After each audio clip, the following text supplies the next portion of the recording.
kembali Anda menyaksikan acara Mingguan Dunia kita produksi VOA. Kali ini Virginia dan saya mengajak Anda untuk berkunjung ke sebuah kebun komunitas. Ini kebun kota, namanya Eco City Farms. Nah, Eco City Farms ini merupakan sebuah pelatihan ya bagi warga setempat. Dan juga warga internasional suka diundang juga. Mungkin sekarang udah nggak ada karena lagi pandemi. Tapi biasanya mereka mengajarkan mulai dari anak-anak hingga dewasa bagaimana caranya pertanian yang sustainable atau berkelanjutan dan juga gaya hidupnya pemirsa. Terutama karena ini ada di daerah kota ya nak ya, di urban, dan ini memang sebuah alternatif lifestyle di mana saat ini orang-orang itu mungkin selama pandemi itu ada ketakutan untuk beli makanan di grocery store atau di supermarket gitu ya, bertemu dengan banyak orang dan lain sebagainya. Dan juga ada masalah ketahanan pangan di Amerika Serikat yang mencapai kesulitan untuk mendapatkan hasil-hasil dari pertanian, terutama pertanian-pertanian besar. Betul. Nah, ini solusinya. Ya, nah di sini kami ingin bertemu dengan seorang Muslim.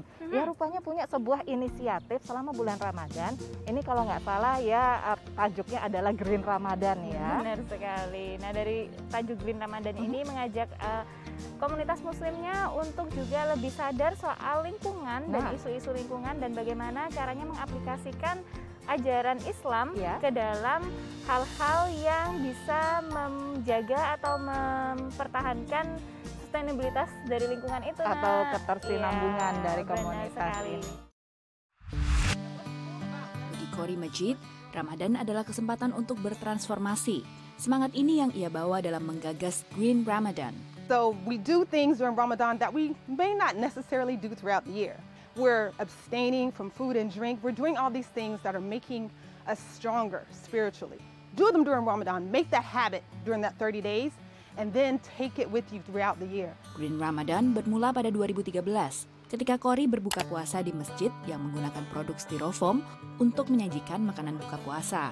They hear the adhan, they eat the food, and then they throw it away. And just at that moment, I was like, they use that cup for less than a minute, but styrofoam can last longer than a lifetime. Sejak itu, ia membawa sendiri perlengkapan buka puasa dan mengajak saudara seimannya untuk lebih mawas diri dengan lingkungan dalam beribadah. So first, I will tell people about different things that the Prophet ﷺ used to do, right? And so once they know these things, once I've shared these things that the Prophet did, peace be upon him, we would do something, take an action. Selama Ramadan, sampah makanan di negara-negara mayoritas Muslim meningkat sekitar 25%. Menurut Ecomina, organisasi wadah pemikir yang bergerak dalam isu lingkungan di Timur Tengah dan Afrika Utara. Ini juga yang mendorong Cory yang pernah menerima Green Faith World Fellowship belajar menanam sayurannya sendiri. Bersama dengan Jamil, Cory membentuk Green Team di masjid mereka, Masjid Muhammad di Washington DC. Coming up with ideas that will get people to come out and that are more thought-provoking without sounding too tree-hugging. Cory's been an absolute genius when it comes to brewing up some of these ideas. Selain menghindari penggunaan plastik, mereka juga menyarankan penggunaan sumber daya secukupnya. I'm pretty sure you've seen brothers at the wudu station, sisters at the wudu station that use a fair amount of water. One of the oldest eco-friendly practices, I believe the Prophet said as not to use an excessive amount of water. Lewat inisiatifnya, Cory juga mengajak warga Muslim untuk memahami pentingnya berpikir tentang keberlanjutan sebagai bagian dari iman. The same water that we're using now has been recycled and recycled and recycled, right?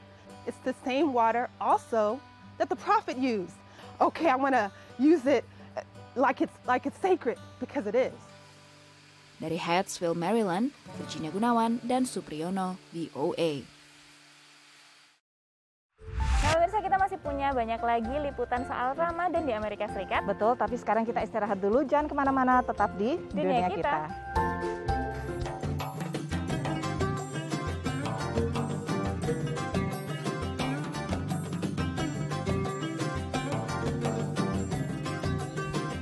Bulan Ramadan telah tiba. Bulan suci penuh pengampunan. Mari tingkatkan amal ibadah. Untuk bulan yang penuh kemuliaan. VOA Indonesia mengucapkan selamat menjalankan ibadah puasa.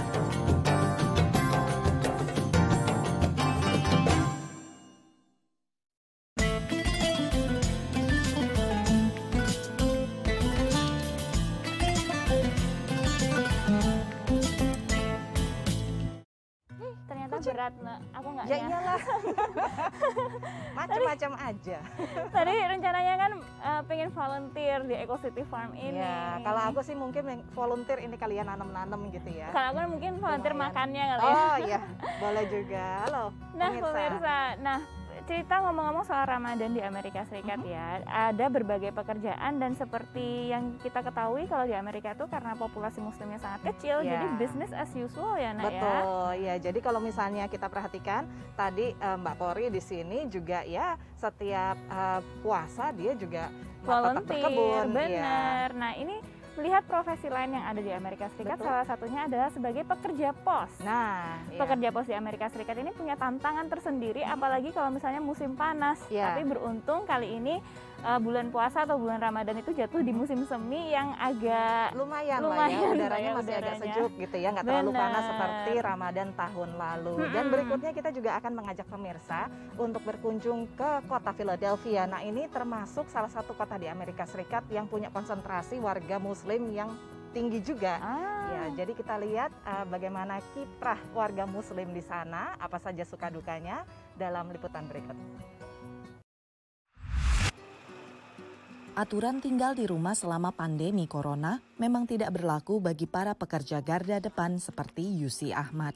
Diaspora Indonesia di Montgomery Village, Maryland ini adalah petugas pos. Ia tetap harus berada di lapangan bahkan dengan beban kerja yang bertambah. Soalnya pas karena pandemi ini juga volume parcel, volume mail dan sebagainya tuh bener-bener sampai 3-4 kali lipat dari tahun-tahun sebelumnya gitu. Meningkatnya pemakai jasa pos tak lepas dari semakin banyaknya orang memanfaatkan situs belanja daring saat pandemi.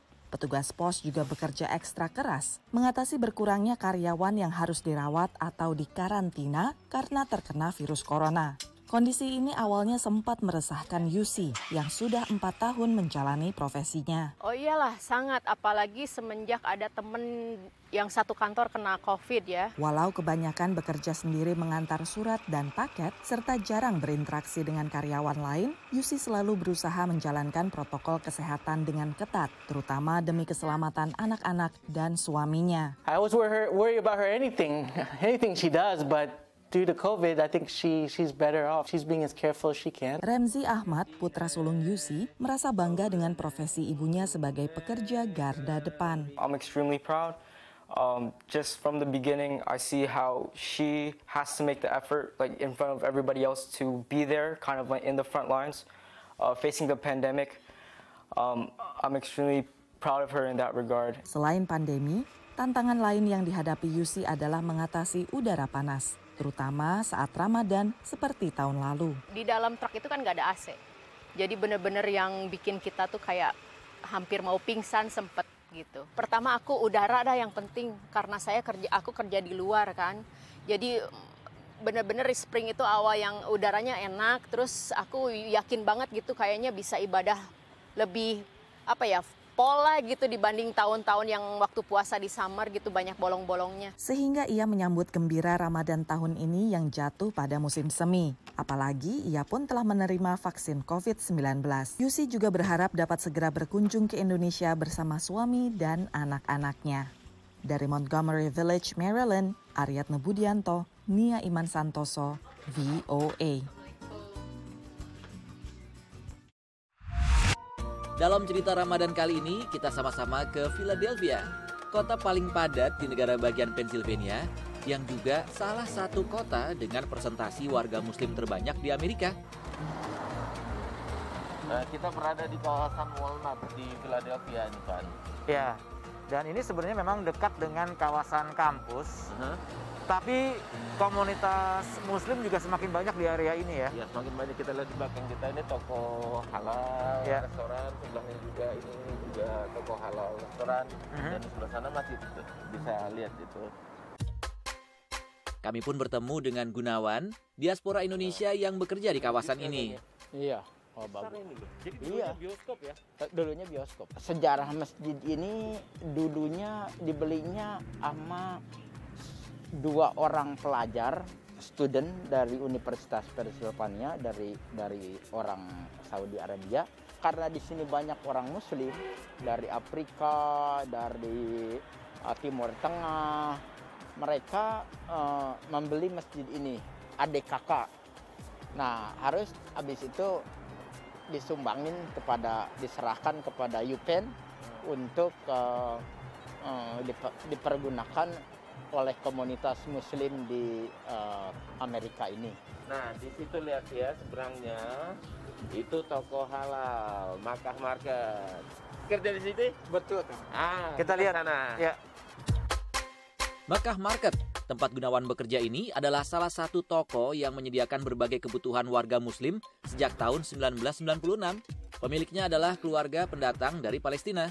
Since the very beginning, we've been strictly halal, halal only, halal food, halal meat, halal products. Semakin banyaknya sarana untuk memenuhi kebutuhan hidup warga Muslim, semakin banyak pula pendatang Muslim yang bermukim di area ini. So we were one of the hard points that established the Muslim population around here. Us, also the masjid across the street, and then it started expanding. More and more masjids around the area opened up. More Muslims started to move to this specific area, and the Muslim population has just expanded ever since. Kebetulan kawasan ini kan jadi banyak komunitas dari kita panggilnya orang Timur Tengah dan orang-orang Afrika dari Senegal, Mali, Mauritania, Tanzania. Usually shop at the store maybe once a month or so, pick up some tea, some halal meat and stuff like that. Sekarang saatnya beli manisan di bakery halal untuk berbuka puasa nanti. Dari Philadelphia, Irfan Hisan, Alam Burhanan, Ronan Zakaria, VOA. Nah, ini namanya Swiss Chard, Jin. Wow. Mungkin nggak jamak ya kalau di Indonesia ya, tapi kalau di sini komunitas Timur Tengah, Middle East, itu senang menggunakan ini. Sebagai jadi apa, masakan Mediterranean. Jadi kayak dibungkus gitu, atau dimasukin ke dalam masakan. Ini ngelihat ini jadi kepengen masak nih aku. Dan pengen langsung makan kayaknya, tapi lagi puasa ya Agak pahit pemirsa. tapi sebetulnya kalau mentah. Tapi ya lumayan juga bisa dicoba. Nah, kami akan kembali lagi dengan berbagai liputan khas dunia kita, tapi setelah yang satu ini. Jangan kemana-mana.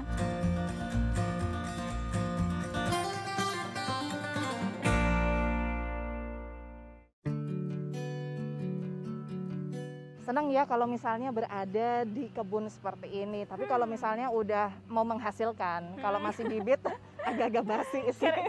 Kerja susahnya di Iya. awal ya, Nayara. Begitu panen memang benar-benar kayak hijau, terus warna-warni dan lain sebagainya, Iya, menyenangkan iya. sekali. Nah, ini Eco City Farm juga mengajak orang-orang internasional ya untuk pelatihan di sini. Jadi di sini pernah ada orang Indonesia, ada orang dari Ghana dan berbagai negara lainnya. Nah, ini ada beberapa pertanyaan dari pemirsa berkaitan dengan bagaimana caranya untuk staying fit selama Ramadan. Yuk kita lihat salah satunya.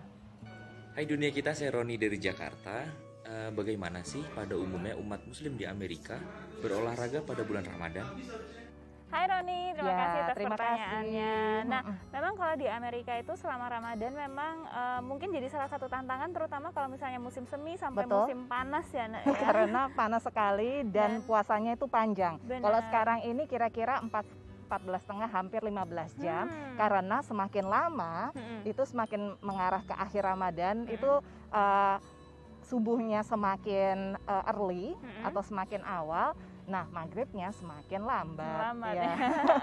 Dan memang itu jadi salah satu tantangan, tapi untungnya selama musim semi itu udara lumayan dingin dibandingkan kalau misalnya musim panas atau kayak tahun lalu Ramadan gitu tahun ya. lalu ya.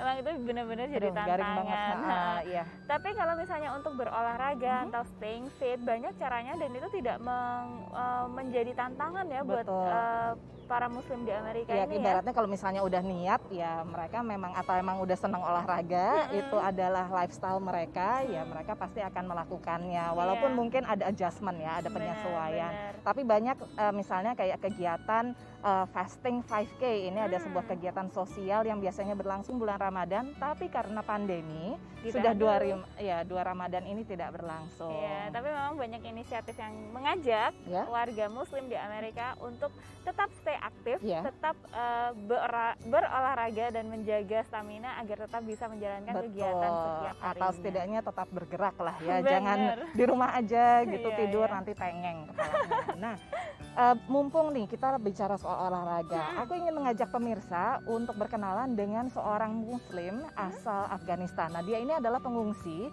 dan dia datang ke Amerika Serikat itu untuk melanjutkan studi, tapi juga dia mendapatkan beasiswa karena kemampuannya dia atau talentnya dia dalam olahraga atletik. Di Amerika Serikatlah Shabnam Fayaz merasakan lari sebagai aktualisasi diri. Seumur hidup, perempuan 24 tahun asal Afghanistan ini selalu berlari, baik secara harafiah sebagai hobi, juga secara kiasan, yaitu lari dari rezim Taliban dan mengungsi ke Pakistan sewaktu kecil. It is unpredictable because you don't know where you'll end up and what will happen to you. 1 dekade kemudian, keluarga Shabnam kembali ke Afghanistan setelah pasukan AS menggulingkan Taliban dari kekuasaan. Tapi hingga kini Taliban masih menguasai sebagian besar provinsi. Stabilitas dan kebebasan tetap terancam, terutama bagi perempuan. Knowing Afghan women who have so much potential and they have so much into what they can be, but they don't have the opportunity. Kesempatan bagi Shabnam tiba tahun 2016 ketika mendaftar ke Earlham College di negara bagian Indiana. Pintu semakin terbuka lebar setelah ia bergabung dengan tim atletik kampus. Pada Desember 2019, Columbia University di kota New York membuka program baru yang memberikan beasiswa penuh kepada orang-orang yang terusir dari negaranya. Sekitar 1.200 orang mendaftar, hanya 18 yang diterima, termasuk Shabnam. Mereka mulai kuliah di Columbia September 2020. These are people who do not take anything in their lives for granted. And you know that when you really learn about their life stories and their journeys. Rata-rata setiap beasiswa bernilai $100.000 per tahun. Columbia University berencana menambah jumlah penerima dan menciptakan konsorsium bersama kampus serta universitas lainnya untuk mengembangkan program beasiswa. I really look forward to the domino effect, to the ripple effect, and the way that they will impact others' lives positively and contribute to their communities. It's like a dream that I'm kind of fulfilling through this scholarship that I have and through this master's human rights studies that I'm doing at Columbia. Shabnam berencana melanjutkan studi bidang hukum dan menerapkan apa yang dipelajari untuk membantu imigran serta pengungsi. Saat ini ia masih menunggu hasil proses suaka migrasi yang diajukannya 2019. Dari kota New York, VOA.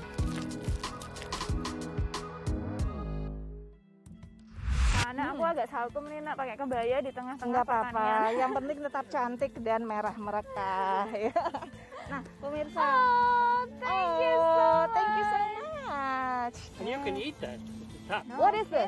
This is bok choy. Bok choy. It kind of blooms all of a sudden because of the heat, but you see, We usually eat the leaves though, not the... yeah, but you can eat this. Nice. Right. Okay, I can't eat because I'm fasting. Thank you though. Yeah. Baik banget ya. Ini orang-orang di sini memang sangat ramah dan akomodatif. Nah, pemirsa, kalau misalnya Anda masih ingin melihat liputan-liputan kami lagi, bisa langsung ke sosial media kami. Betul. Ya, jadi sahabat kami di sosial media dan pantau terus pergerakan dunia kita. Iya, dan di, program VOA lainnya ya. Di Facebook, lalu di Instagram dengan kata kunci VOA Indonesia. Iya, dan kalau misalnya Anda punya pertanyaan seperti Roni tadi juga bisa langsung dilayangkan melalui sosmed kami, DM kami ya pribadi bisa juga atau juga di VOA Indonesia. Dan juga jangan lupa untuk kunjungi situs kami www.voaindonesia.com serta channel YouTube kami VOA Indonesia. Dari Eco City Farms di Hyattsville, Maryland, kami undur diri dulu. Saya Aryatna Budianto. Dan saya Virginia Gunawan. Sampai ketemu lagi pemirsa. Dadah. Kami mau panen dulu.